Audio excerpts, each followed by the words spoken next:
Hello বন্ধুরা, সবাই কেমন আছো? আশা করি সবাই ভালো আছো। আর আমিও খুব খুব খুব ভালো আছি। তো দেখো, আজকে রবিবার, তো আমার দিনটাও শুরু হলো একদম রিভুর দুষ্টুমি দিয়ে। আজকে সকালবেলা এত গরম হয়েছে, এখন আমরা এসি চালাই না, কিন্তু ওর এত গরম হয়েছে, খুব কান্নাকাটি করে সকাল সকালে ঘুম থেকে উঠে পড়েছে। আর উঠেই ওর দুষ্টুমি শুরু। ওকে এখন ধরে রাখাই যায় না, কোনো মতেই ধরে রাখা যায় না ওকে। আমি আবার ডাকছিলাম বলে আমার দিকে তাকাচ্ছিল। আর ওদিকে আমার পিসি এসছে, ব্যাস যেই না ডেকেছে গড়গড় করে ছুটেছে, পড়ি কি মুড়ি করে ছুটেছে। ও জানে এই দিদুনের কাছে গেলে দিদুন একটু ঘোরাবে। তো এখন পোর্টের ধারে কেউ এসে আর ওকে আয় আয় বললেই একদম ছুট হামাগুড়ি দিয়ে। তো হাফ রাস্তা গিয়ে আবার ওর কী মন হবে, উনি বাইক দেখে আবার বাইকের পেছনে চলে আসবে। এত দুষ্টু। তারপরে সকালে ওকে একটু খাইয়ে দিলাম, ওকে স্যারেলাক দিই সকালে, স্যারেলাকটা গুলে ওকে খাইয়ে দিলাম, কারণ অনেক সকালে উঠেছিল, খিদে পেয়ে গেছে। মানে খিদে পেলে ওকে আর ধরে রাখা যায় না। তারপরে কালকের একটু ভাত বেশি ছিল, আজকে একাদশী, তাই বাবা মা কেউ খাবে না, ভাইও খেলো না, সে ভাতগুলো কি আর নষ্ট হবে, সেই জন্য আমি খেয়ে নিলাম। একদম কাঁচা লঙ্কা, পেঁয়াজ আর আলু ভাতে দিয়ে পান্তা, সবারই নিশ্চয়ই ভালো লাগে। মাসে 2-1 বার এরকম পান্তা হলে খারাপ লাগে না কিন্তু। আর তারপরে দুপুরেই আমি রান্নার জোগাড় টোগাড় সব করে নিয়ে বসে পড়েছি। এখন যেহেতু গ্যাসের সংকট, তো উনানেই করতে হবে। তো উনান তো আমি জ্বাল দিতে পারি না, দিদা করেছে আর আমি রান্না করেছি।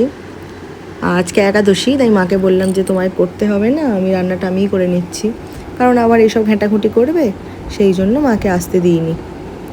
তো আজকে ডিম ভেজে রান্না করা হবে। ডিম ভাজা কমপ্লিট। এবার মানে 1-2 হয়েছে সবে, এরকম করে পরপর ডিমগুলো ভেজে নিলাম।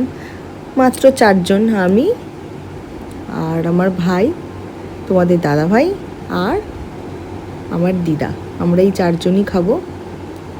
আর বাবা আর মা তো একাদশী। তো ডিমগুলো ভেজে নেওয়ার পর আলুটা ভেজে নিয়েছিলাম, তারপরে আদা রসুন পেঁয়াজ দিয়ে আলুটা কষে নিয়ে আর জল দিয়ে দিয়েছিলাম। আমার ডিমের তরকারি হয়ে গেছে। আর পরে সজনে ডাঁটার সিজন এখন, পরে আমার দিদা সজনে ডাঁটাটা ভেজে নিয়েছিল, কারণ বেলা হয়ে গিয়েছিল, রিভুর ভাত খাওয়াতে হবে, আমাকে স্নান করতে হবে। আমি রান্না না করে আবার স্নান করি না, আমার গায়ে ঘাম হলে আমার ছেলে আবার গন্ধে সরে যাবে। কি পদ্মনি হয়েছে উনি।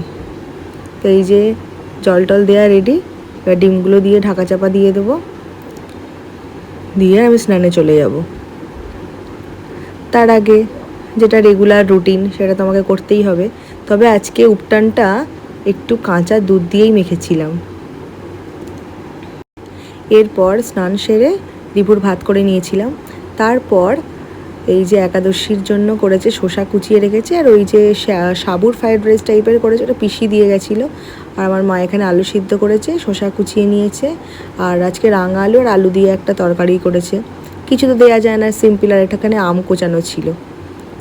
আর এই যে রিভু তরমুজ খাচ্ছে, এই ফার্স্ট টাইম ও নিজে হাতে করে কিছু একটা খেলো।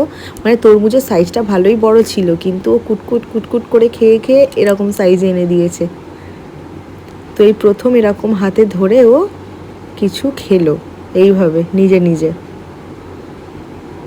আর কত আনন্দ পাচ্ছে। তারপরে ওকে ভাত খাওয়ানোর জন্য বসিয়ে দিয়েছি ওর চেয়ারে, ও চেয়ারেই আনন্দ করে ভাতটা খায়। আর ওরকে খাওয়াতে বসলে ওর সাথে নাচা গানা সব কিছু করতে হবে, তারপরে ও ভাত খাবে। তো দেখো কীরকম ঢং করছে, এরকম ঢং করে তারপরে ওকে ভাতগুলো খাওয়াতে হয়, তাহলেই ও খাবে। নাহলে মুখ বন্ধ করে যদি খা খা খা করি, ও কিছুতেই খাবে না। ওর সাথে গান করতে হবে, আবার হাত তুলে নাচ করতে হবে, ও নাচবে, তারপরে ওর ভাতগুলো পেটে যাবে। আর কি নাচ শিখেছে, কি গান শিখেছে এখন দেখো, দুষ্টুগুলোর তাকানো দেখো। তো ওর সাথে নাচা গানা করে ভাতগুলোকে খাইয়ে দিয়েছি, তারপরে লাঞ্চটা সেরে নিয়েছিলাম। তো দুপুরে ওকে একটু ঘুম পাড়াবো বলে এনেছিলাম, নিজেও একটু রেস্টের দরকার হয়, নিজেও একটু রেস্ট নেব। কিন্তু কিছুতেই ও যদি আসে, কি দুষ্টুমি করছে, লাস্টে মানে ওকে ধরতেই পাচ্ছি না, শুধু খাটের এদিক ওদিক চলে যাচ্ছে। লাস্টে দিদাকে ডেকে নিয়ে ওকে দিয়ে দিয়েছি, দিদা ওকে নিয়ে দোলায় বসেছিল, আর সেই ফাঁকে আমি একটু ঘুমিয়ে নিয়েছি।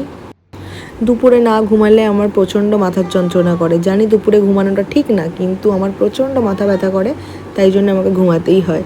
তো যাই হোক, এইভাবেই সারাদিনটা আমার কেটে গেছে। আজকে সারাদিনে আমি এটাই করেছি। তো তোমাদের কেমন লাগলো অবশ্যই জানিও, আর সাবস্ক্রাইব করে দিও চ্যানেলটার পাশে থেকো। টাটা।